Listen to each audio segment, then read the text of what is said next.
Hi students, आज की class में हम एक इम्पॉर्टेंट फार्मूला को डिराइव करने जा रहे हैं and that is section formula. Section formula हमें क्या करके देती है? It is used to find the coordinates of a point of division. मान लीजिए कि मेरे पास कोई लाइन सेगमेंट है ए बी। ए के कोऑर्डिनेट्स में रखूंगा x1 y1 और बी के कोऑर्डिनेट्स रखूंगा मैं x2 y2 and there is a point C. एक पॉइंट है मेरे पास सी जिसके कोऑर्डिनेट्स में x और y रखूंगा। ये x कोऑर्डिनेट इस पॉइंट का c क्या है और इस पॉइंट c का y कोऑर्डिनेट क्या है, इनको फाइंड करने के लिए मैं सेक्शन फॉर्मूला का इस्तेमाल करता हूं। अब आप देखिए, ये जो पॉइंट c है, सपोज इट लाइज हियर। ये point C, it's a point of division, या we can say that it's a point of section. Divide कर रहा है इस लाइन सेगमेंट को। इस पॉइंट C के कोऑर्डिनेट्स, इसका x कोऑर्डिनेट क्या है और इस पॉइंट का y कोऑर्डिनेट क्या है, we use this section formula. Now आप देखिए, ये जो पॉइंट C है यहां पे, it lies between A and B। A के और B के कोऑर्डिनेट्स दिए गए होंगे।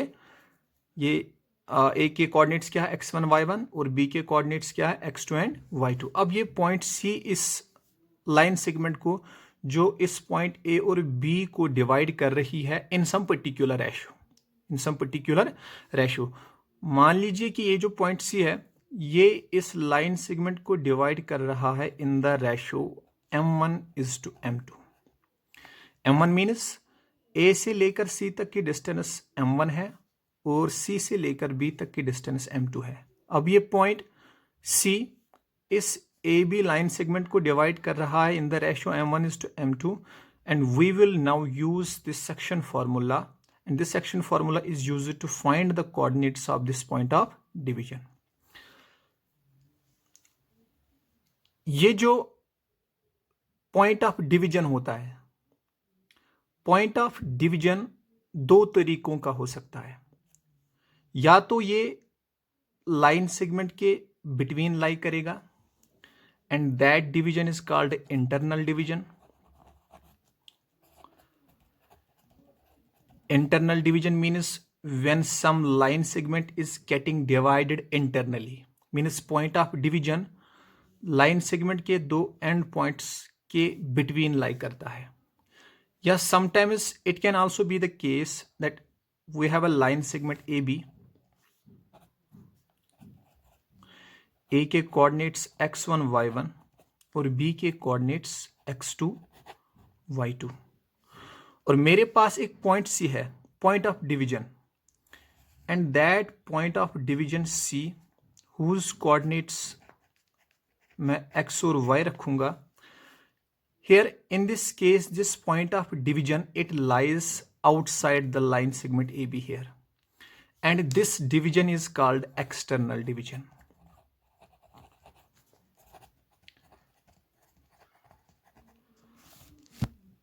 तो यहां पे आपने क्या सीखा? एक लाइन या तो इंटरनली डिवाइड हो सकती है, internally means when the point of division lies between the end points of the line segment, या तो लाइन सेगमेंट को जो पॉइंट डिवाइड कर रहा है मीन्स जो पॉइंट ऑफ डिवीजन है, it can also lie outside the line segment and such a division is called external division.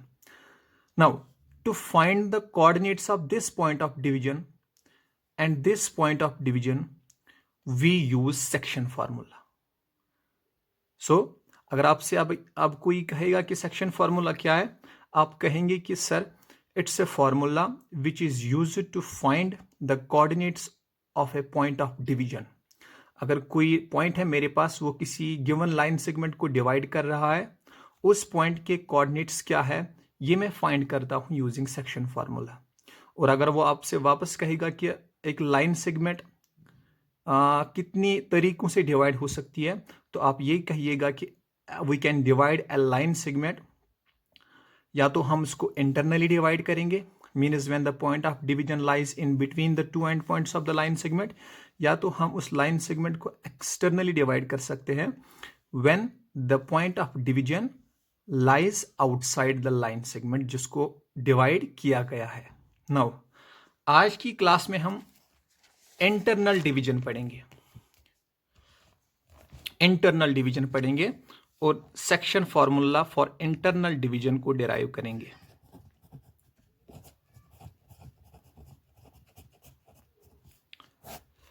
Section formula, ये मेरा कार्टेशियन प्लेन है, this is x axis, horizontal axis, and this is y axis. We can say that this is vertical axis. This point of intersection origin होता है ये, और इस origin का नाम रखूंगा मैं O। अब देखिए मेरे पास ये दो पॉइंट्स है, A whose coordinates are x1 y1 and this point B whose coordinates are x2 and y2। अब इस लाइन सेगमेंट जो इन दो पॉइंट्स को ज्वाइन कर रही है, ये पॉइंट सी इनको डिवाइड कर रहा है इन सम पर्टिकुलर रेशियो। मान लीजिए ये जो पॉइंट सी है whose coordinates are X and Y, ये इस लाइन सेगमेंट ए बी को डिवाइड कर रहा है m1:m2 रेशियो में। मीन्स ए से लेकर सी तक की डिस्टेंस m1 है और सी से लेकर बी तक की डिस्टेंस m2 है। अब मुझे इस पॉइंट सी के कोऑर्डिनेट्स ढूंढने हैं, तो उसके लिए मैं क्या करूंगा, मैं यहां से एक परपेंडिकुलर डालूंगा एक्स एक्सिस पे, यहां से भी एक और परपेंडिकुलर डालूंगा एक्स एक्सिस पे, और यहां से भी एक और परपेंडिकुलर डालूंगा इसी एक्स एक्सिस पे। इस परपेंडिकुलर का नाम रखूंगा मैं AL, कोई भी नाम रख सकते हैं आप, कोई भी अल्फाबेट आप यूज कर सकते हैं। इसका नाम रखूंगा मैं CN, और इस वाले परपेंडिकुलर का नाम रखूंगा मैं BM। अभी मेरी फिगर कंप्लीट नहीं हुई है, यहां से एक और परपेंडिकुलर डालूंगा मैं और इसका नाम रखूंगा मैं AR। इस पॉइंट C से भी मैं एक परपेंडिकुलर डालूंगा, उसका नाम रखूंगा मैं, कुछ भी रखिए आप, सपोज CS। अब ये मेरी फिगर कंप्लीट हो गई है। नाउ इसी फिगर को ध्यान में रख के अब हम सेक्शन फॉर्मूला डिराइव करने जा रहे हैं फॉर इंटरनल डिवीजन। तो सबसे पहले मैं क्या करूंगा, सॉल्यूशन में let A whose coordinates are x1 y1 and B whose coordinates are x2 y2 be the given points। ये दो मेरे पास गिवन पॉइंट्स हैं।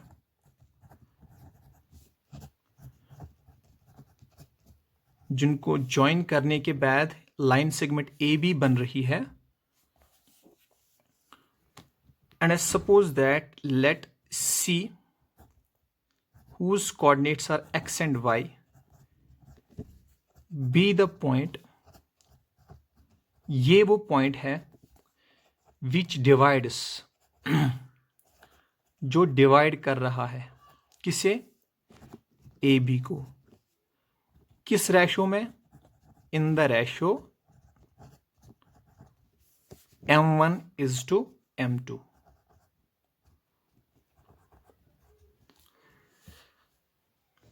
उसके बाद क्या लिखा मैंने, AL परपेंडिकुलर डाला, CN परपेंडिकुलर डाला, BM परपेंडिकुलर, AR परपेंडिकुलर और CS परपेंडिकुलर डाला मैंने। मैं यही लिखूंगा, लेट या ड्रा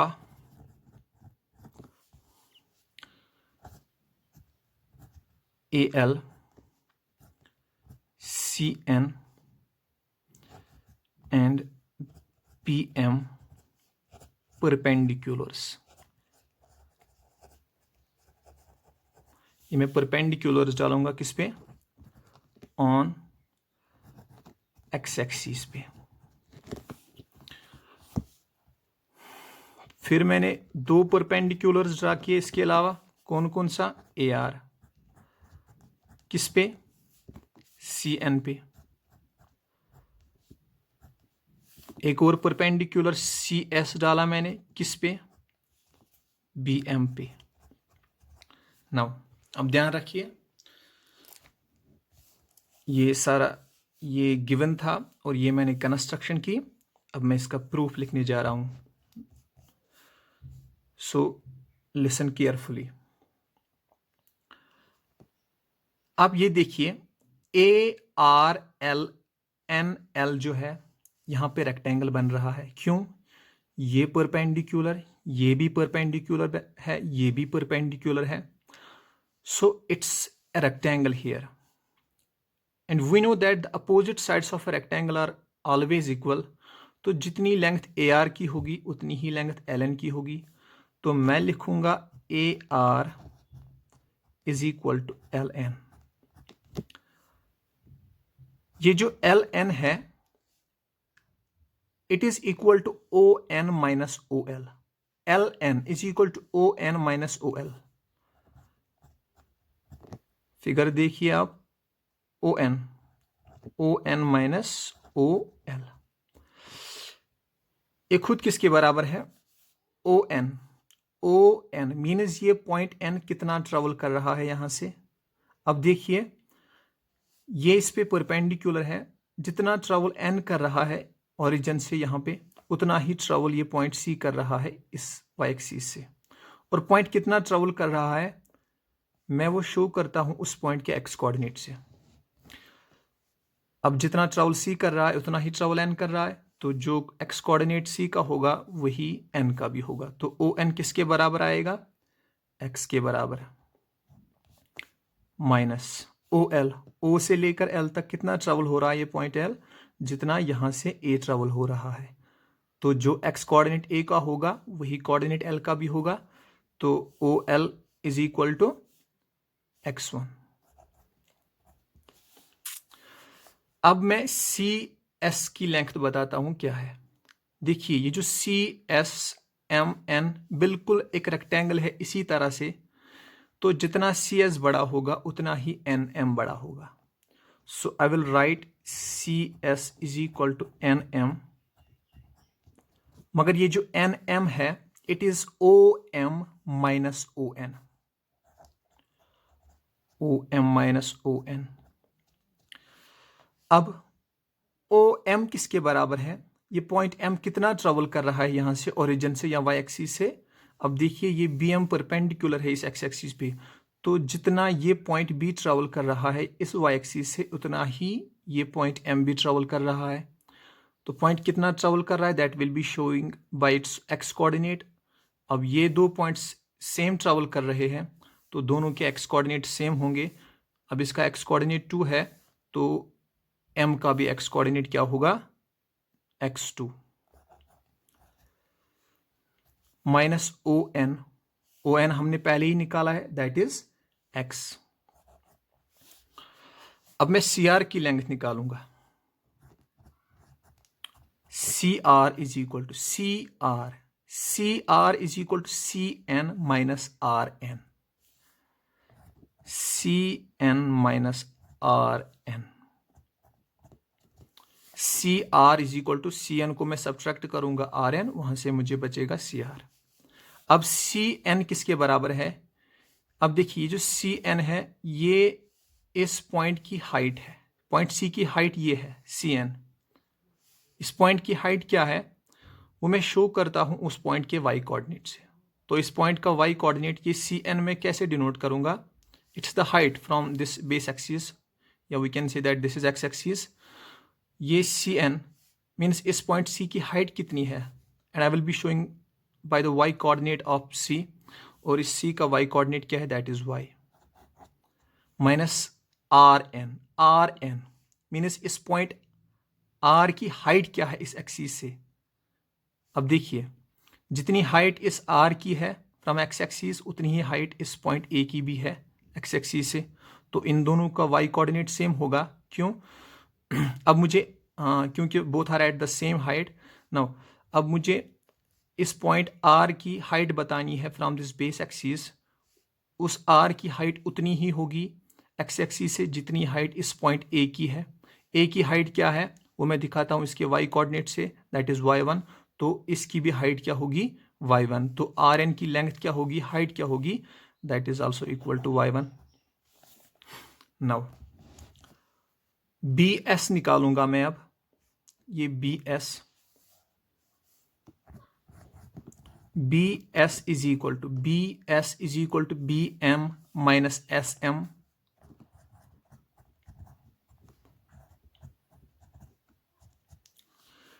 बी एम मीन्स इस पॉइंट बी की हाइट क्या है फ्रॉम दिस एक्स एक्सिस, किससे, इसके वाई कोऑर्डिनेट से मैं दिखाऊंगा क्या है, इसका वाई कोऑर्डिनेट क्या है, दैट इज y2। अब देखिए फिर से सुनिए, बी की हाइट क्या है फ्रॉम एक्स एक्सिस, और किसी पॉइंट की हाइट क्या है वाई एक्सिस से, एक्स एक्सिस से, वो मैं दिखाता हूं बाय इट्स वाई कोऑर्डिनेट। तो इस पॉइंट बी का वाई कोऑर्डिनेट क्या है y2, तो बी एम क्या आएगा, that is y2 minus S M means इस पॉइंट एस की हाइट क्या है यहां से एक्स एक्सिस से। अब देखिए सी एस एम एन मैंने आपसे अभी कहा दैट इट्स ए रेक्टेंगल, तो जितनी ये इस साइड के बराबर आएगा, मीन्स जितनी हाइट इस पॉइंट सी की होगी इस एक्स एक्सिस से उतनी हाइट इस पॉइंट एस की भी होगी इस एक्स एक्सिस से। इसकी हाइट मैं कैसे डिनोट करूंगा, इसके वाई कोऑर्डिनेट से। अब ये दो पॉइंट सेम हाइट पे है तो दोनों का वाई कोऑर्डिनेट सेम होगा, इसका वाई कोऑर्डिनेट है वाई तो इसका भी वाई कोऑर्डिनेट क्या होगा, वाई। नाउ अब सारा कुछ मेरे पास है, we will be using these now. अब आप देखिए triangle ARC and triangle CSB, यहां पे भी ये 90 बनता है, परपेंडिकुलर है, और यहां पे भी ये 90 बनता है, परपेंडिकुलर है। तो this angle is equal to this angle. मुझे इन दो ट्रायंगल्स को सिमिलर प्रूव करना है। अब एक एंगल तो आया, अब मुझे कम से कम एक और एंगल चाहिए इस ट्रायंगल का, और मुझे बराबर आना चाहिए किसी एक एंगल के ये वाले ट्रायंगल में, तभी मैं कह सकता हूं कि that these two triangles are similar. Now listen, ये वाली लाइन और ये वाली लाइन दोनों परपेंडिकुलर्स है। आप कंसीडर कीजिए ये दो लाइंस को आप कंसीडर कीजिए यहां पे, and think of this AB as transversal. ये वाला एंगल और ये वाला angle, these are known as corresponding angles। अब corresponding angles क्या होते हैं, corresponding angles वो होते हैं जो ऑक्यूपाई करते हैं same relative position at each intersection where a straight line crosses two others। फिर से सुनिए, कॉरेस्पॉन्डिंग एंगल्स वो एंगल्स होते हैं जो ऑक्यूपाई करते हैं रिलेटिव पोजीशन हर किसी इंटरसेक्शन पे। कब, when a straight line crosses two others. ये लाइन स्ट्रेट AB, ये इस लाइन को भी क्रॉस कर रही है और इस लाइन को भी क्रॉस कर रही है। अब आप देखिए, ये फिर से देखिए, ध्यान से देखिए, AB ट्रांसवर्सल है, लाइन है, CS भी एक लाइन है और AR भी एक लाइन है। अब ये ट्रांसवर्सल AB जो है ये इसको भी क्रॉस कर रहा है और इसको भी क्रॉस कर रहा है। अब आप देखिए, ये ट्रांसवर्सल के राइट साइड में ये एंगल, ये भी ट्रांसवर्सल के राइट साइड में angle, it is above this line and it is above this line as well, then these angles are called corresponding angles. क्या होते हैं कॉरेस्पॉन्डिंग एंगल्स, ये वो एंगल्स होते हैं जो ऑक्यूपाई करते हैं relative position at each intersection where a straight line crosses two others. Now अब क्या है, जरूरी नहीं है कि कॉरेस्पॉन्डिंग एंगल्स हमेशा इक्वल होंगे। कॉरेस्पॉन्डिंग एंगल्स तभी इक्वल होते हैं when the lines are parallel. कौन से दो लाइन्स, जिन दो लाइन्स को क्रॉस कर रहा है ये transversal. Now since AR perpendicular है और CS भी परपेंडिकुलर है, and if the lines are perpendicular here, then these lines will also be parallel. ये parallel भी होंगी. तो corresponding angles axiom आपने 9th में पढ़ा होगा, which states that if the lines are parallel, then the corresponding angles are equal. अब देखिए, ये और ये वाली लाइन पैरेलल है और एक ही ट्रांसवर्सल क्रॉस कर रहा है. मीन्स जितना बेंड यहां पे होगा उतना ही बेंड यहां पे भी होगा. क्यों? लाइंस पैरेलल है. लाइंस पैरेलल है मीन्स ये जिस रास्ते से जा रही है ये भी उसी रास्ते से, ये अलग रास्ते से जा रही है और ये दो आपस में कभी मीट नहीं करेंगी और एक ही ट्रांसवर्सल है. तो बेंड भी, पॉइंट ऑफ इंटरसेक्शन जो होंगे यहां पे और यहां पे, बेंड भी उतना ही होगा. And these angles here, these are called corresponding angles. And keep this thing in mind, when the lines are parallel then the corresponding angles are equal. Then the corresponding angles are equal.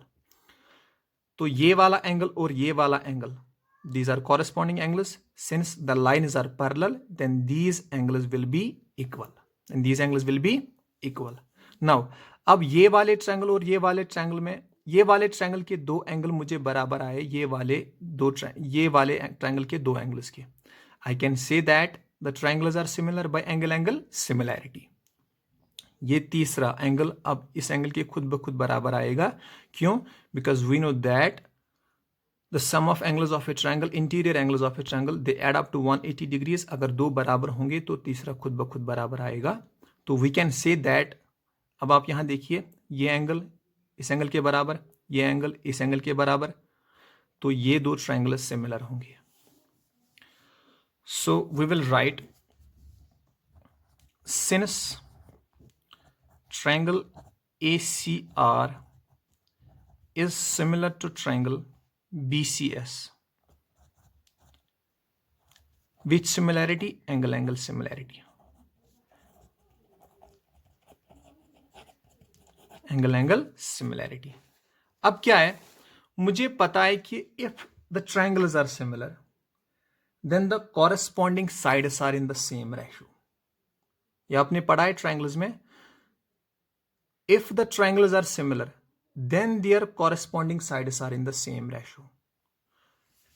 तो मैं लिख सकता हूं अब, which implies AC divided by BC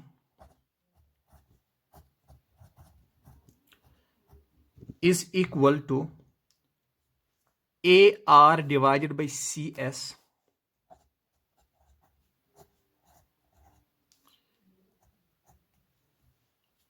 AC divided by BC is equal to AR divided by CS is equal to CR divided by BS is equal to CR divided by BS. Why? ऐसा मैंने क्यों लिखा? क्योंकि ये जिन दो triangles के sides है वो दो ट्रायंगल्स सिमिलर है. And if the triangles are similar then the corresponding sides are in the same ratio. Now which implies, अब देखिए AC by BC, AC किसके बराबर है? A से लेकर C तक की डिस्टेंस क्या है? मैंने आपसे पहले ही कहा दैट इट इज M1. यहां से लेकर यहां तक की डिस्टेंस क्या है? That is M2.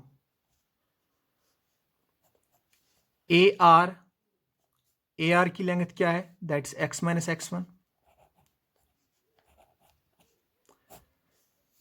CS की लेंथ क्या है? That is X2 minus X. CR क्या है यहां पे? CR किसके बराबर है? That is Y minus Y1. और BS की लेंथ क्या है? That is Y2 minus Y. अब ये इसके बराबर है और ये इसके बराबर है, दैट मीन्स तीनों एक दूसरे के बराबर है. तो पहले मैं इन दो को इक्वेट करता हूं, which implies M1 divided by M2 is equal to X minus X1 divided by X2 minus X, which implies, अब M1 इससे मल्टीपल होगा और M2 इससे मल्टीपल होगा. क्या बनेगा? M1 इंटू X2 क्या बना? m1x2 minus m1 into x क्या बना, that is m1x is equal to m2 into x क्या है, दैट इज m2x, m बीच में माइनस है, m2 इंटू x1 क्या बना, that is m2x1. Now which implies, अब हम क्या करेंगे, देखिए m1x2, ये जो यहां पे इक्वेशन के राइट साइड में m2x1 है, हम इसको इस साइड लेंगे, it was negative here, it will B positive, will be m2x1. ये m1x इक्वेशन के लेफ्ट साइड में सब माइनस था, यहां पे ले जाऊंगा, ये प्लस हो जाएगा और ये m2x अपनी जगह रहेगा, विच इम्प्लाइज, देखिए और I can write it as m1x plus m2x is equal to m1x2 plus m2x1. a is equal to b, b is equal to a के बराबर होता है, विच इम्प्लाइज m1x दोनों में कॉमन है, x को बाहर निकालिए, अंदर क्या रहेगा, m1 plus m2 is equal to m1x2 plus m2x1, which implies x is equal to m1x2 plus m2x1 divided by, ये m1 प्लस m2x के मल्टीपल था, I will be taking it to the other side of equation, तो ये क्या हो जाएगा यहाँ पे, डिवाइड. तो निकला मुझे इस पॉइंट ऑफ डिवीजन का एक्स कोऑर्डिनेट. देखिए अगर कोई पॉइंट किसी लाइन सेगमेंट को इंटरनली डिवाइड कर रहा है, मुझे क्या ढूंढना था, इसी पॉइंट के कोऑर्डिनेट्स, इसका एक्स कोऑर्डिनेट भी और इस पॉइंट का वाई कोऑर्डिनेट भी. अब इसका एक्स कोऑर्डिनेट मैंने क्या रखा, इसका एक्स कोऑर्डिनेट रखा मैंने x. अब x की वैल्यू क्या निकली, m1x2 plus m2x1 divided by m1 plus m2. तो अगर इंटरनली कोई पॉइंट डिवाइड कराए किसी लाइन सेगमेंट को, तो उस पॉइंट का कोऑर्डिनेट आप ये इस्तेमाल करके हासिल कर सकते हैं, where this m1 and m2 these are ratios, 2:1 में डिवाइड करता होगा, 3:1 में डिवाइड करता होगा, तो उस वक्त 3 बनेगा m1 और 2 बनेगा m2. अगर 4:1 में डिवाइड करता होगा तो उस वक्त m1 बनेगा 4 और m2 बनेगा 1. तो आ गया मुझे इस पॉइंट का y को x कोऑर्डिनेट. अभी इस पॉइंट का मैं y कोऑर्डिनेट ढूंढूंगा. यहाँ पे देखिए m1 divided by m2 is equal to x minus x1 divided by x2 minus x is equal to this thing. Now अभी मैंने इसको इसके साथ इक्वेट किया and I find the x coordinate. अभी मैं इसको इसके साथ इक्वेट करूंगा and I will find the y coordinate of the point of division. Now अब मैं इक्वेट करूंगा m1 divided by m2 is equal to y minus y1 divided by y2 minus y. फिर से multiple m1 into y2, that will be m1 y2 minus m1 into y, वो हुआ m1 y is equal to m2 into y, it will be m2 y minus m2 into y1, वो बनेगा m2 y1. अब बिल्कुल इसी तरह इसको भी ऐसे ही आगे बढ़ाएंगे, विच इम्प्लाइज m1 y2. देखिए m1 y2, ये माइनस m2 y1 को इस साइड ले जाएंगे, ये प्लस हो जाएगा, माइनस m1 y उस साइड ले जाएंगे, ये प्लस हो जाएगा, और m2 y प्लस था ही उसी साइड में रखेंगे, तो ये ऐसे ही रहेगा, विच इम्प्लाइज मैं लिख सकता हूँ m1y plus m2y is equal to m1y2 plus m2y1 which implies, यहाँ पे आप y को कॉमन निकालिए, अंदर रहेगा m1 plus m2 is equal to m1y2 plus m2y1. So which implies y is equal to m1y2 plus m2y1. ये m1 और m2 यहाँ पे मल्टीपल था, y को यहाँ से डिवाइड होगा. So this is how we can obtain the y coordinate of point of division. तो अगर आज के बाद किसी पॉइंट के कोऑर्डिनेट्स आपको ढूंढने हैं जो पॉइंट किसी लाइन सेगमेंट को डिवाइड करता है in some particular ratio, you will use this section formula. और उसका एक्स कोऑर्डिनेट आप कैसे फाइंड करेंगे? उसका एक्स कोऑर्डिनेट होता है किसके बराबर? m1 x2 plus m2 x1 divided by m1 plus m2. ये x1 और x2 क्या होते हैं? उस लाइन सेगमेंट के एंड पॉइंट्स के एक्स कोऑर्डिनेट्स m1 और m2 क्या होता है? These are the ratio terms. ये वो रेशो होता है जिस रेशो में ये लाइन सेगमेंट डिवाइड होती है. और उस पॉइंट का y कोऑर्डिनेट आप कैसे निकाल सकते हैं? You will use this formula, that is m1y2 plus m2y1 divided by m1 plus m2. This was all about how you find the coordinates of that point which divides a given line segment in some particular ratio. चलिए अब आपको मैं एक example बताता हूँ. ये मेरे पास point A है whose coordinates are 2, 1 and I have point B whose coordinates are 3, 4. ये आप ज्वाइन कीजिए.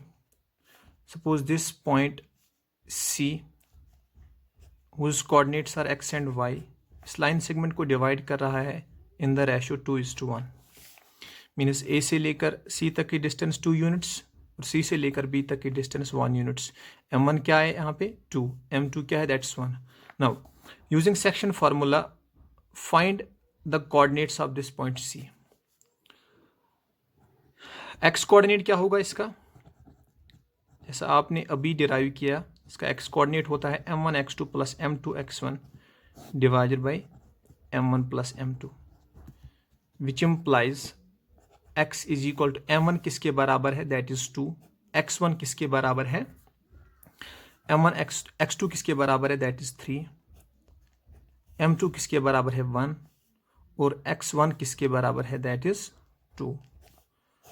m1 प्लस m2 किसके बराबर? That is 2 plus 1, which implies x is equal to 6 plus 2 divided by 3, which implies x is equal to 8 divided by 3. तो इस point का x coordinate क्या होगा? 8 divided by 3. अब इसका y कोऑर्डिनेट आप कैसे निकालेंगे? You will use m1y2 plus m2y1 divided by m1 plus m2, which implies y is equal to m1 किसके बराबर है? That is 2. y2 किसके बराबर है? That is 4 plus m2 is 1 and y1 is 1. This is 2 plus 1, which implies y coordinate किसके बराबर होगा? 2, 4, 8 plus 1, 1 are 1. 2 plus 1 is equal to 3, which implies y is equal to 9/3, which implies y is equal to 3. तो ये x is equal to 8/3 इस point C का x coordinate होगा और ये y is equal to 3 इस पॉइंट C का y coordinate होगा. इस पॉइंट C ने इस लाइन सेगमेंट को किस रेशो में डिवाइड किया था? 2:1 में. अब suppose this is point A and this is point B. इसके कोऑर्डिनेट्स है 3, 1 और इसके कोऑर्डिनेट्स है, इसके कोऑर्डिनेट्स रखूंगा मैं 2,4 C यहाँ पे सपोज दिस पॉइंट C उस कोऑर्डिनेट्स आर x एंड y, इसको सेम रेशो में डिवाइड कर रहा है, सेम रेशो में। यहाँ पे सेम रेशो नहीं था, यहाँ से लेकर यहाँ तक की डिस्टेंस यहाँ से लेकर यहाँ तक की डिस्टेंस से डबल थी। किसी भी रेशो में ये पॉइंट जो डिवाइड करेगा किसी भी लाइन सेगमेंट को, ये किसी भी रेशो में डिवाइड कर सकता है। 2:3, 4:9, समथिंग इज टू समथिंग, किसी भी रेशो में डिवाइड कर सकता है। नाउ हर बार आपको क्या करना है, to find the coordinates of that point of division you will use this statement to find its x coordinate and you will use this statement to find its y coordinate. Now suppose कि आसानी के लिए suppose this point C divides this line segment AB in the same ratio, AB in the same ratio, उस वक्त M1 भी same और M2 भी same, तो उस वक्त उस पॉइंट का x कोऑर्डिनेट किसके बराबर होगा? You don't have to write all the expression here, you will simply write its x coordinate is equal to x1 plus x2 divided by m1 plus m2 and its y coordinate is equal to y1 plus y2 divided by m1 plus m2। क्यों m1 और m2 यहाँ पे आपने क्यों नहीं लिखा? क्योंकि same ratio में डिवाइड कर रहा है, सेम रेशो में। जब सेम रेशो में डिवाइड करता होगा तो रेशो किसके बराबर आएगा? 1:1 में ही आएगा। अगर 4:4 भी आएगा, 5:5 भी आएगा, 6:6 भी आएगा। देखिए द रेशो भी same, it can be 6:6, 6 1s are, ये क्या बनेगा 1:1। सेम रेशो 7:7 कैंसिल होगा, 1:1 रहेगा। 9:9 सेम रेशो है, कैंसिल होगा, 1:1 रहेगा। तो इसी तरह जो भी रेशो है, जितने भी हिस्से कर रहा है ये पॉइंट सी इस ए बी के सेम हिस्से कर रहा है, तो ये रेशो क्या बनेगा लास्ट में? ये रेशो अगर 1:1 था भी नहीं, लेकिन इसको ब्रेक करने के बाद 1:1 ही रहेगा। तो इस वक्त m1 भी 1 और m2 भी 1, तो यहाँ पे 1 आता, यहाँ पे भी 1 आता। It would have been x is equal to m1 किसके बराबर आएगा? 1 x1, m2 x2, m2 किसके बराबर है अब? 1 के, x2 divided by m1 plus m2। इसी तरह यहाँ पे भी y is equal to m1 किसके बराबर है? 1। क्यों? सेम रेशो है, y1। m2 किसके बराबर है? वो भी 1 के बराबर है, m1 y2 divided by m1 plus m2, which implies x is equal to x1 into 1 that is x1, x2 multiplied by 1 वो x2 बनेगा, divided by m1 plus m2। y is equal to y1 multiplied by 1 वो y1 बनेगा, y2 multiplied by 1 वो भी y2 बनेगा, और यहाँ पे क्या रहेगा? m1 plus m2। सो आज के बाद आप क्या करेंगे? अगर सेम रेशो में डिवाइड नहीं करेगा you will use this formula. अगर सेम रेशो में डिवाइड करेगा तो आपको ये सारा लिखने की जरूरत नहीं है। You will simply write its x coordinate is equal to x1 plus x2 divided by m1 plus m2 and its y coordinate is equal to y1 plus y2 divided by m1 plus m2। आप यहाँ पे भी यही लिख सकते हैं, लेकिन आपकी आसानी के लिए अगर पॉइंट किसी लाइन सेगमेंट को सेम रेशो में डिवाइड कर रहा है तो यू कैन राइट सिंपली ये वाली एक्सप्रेशन या ये वाली स्टेटमेंट इसका x कोऑर्डिनेट फाइंड करने के लिए, और ये वाली स्टेटमेंट इसका y कोऑर्डिनेट फाइंड करने के लिए। आई होप आपको सेक्शन फार्मूला के बारे में अब अच्छी तरह पता चला होगा, and in the next classes we will be doing some examples on it. Till then good bye.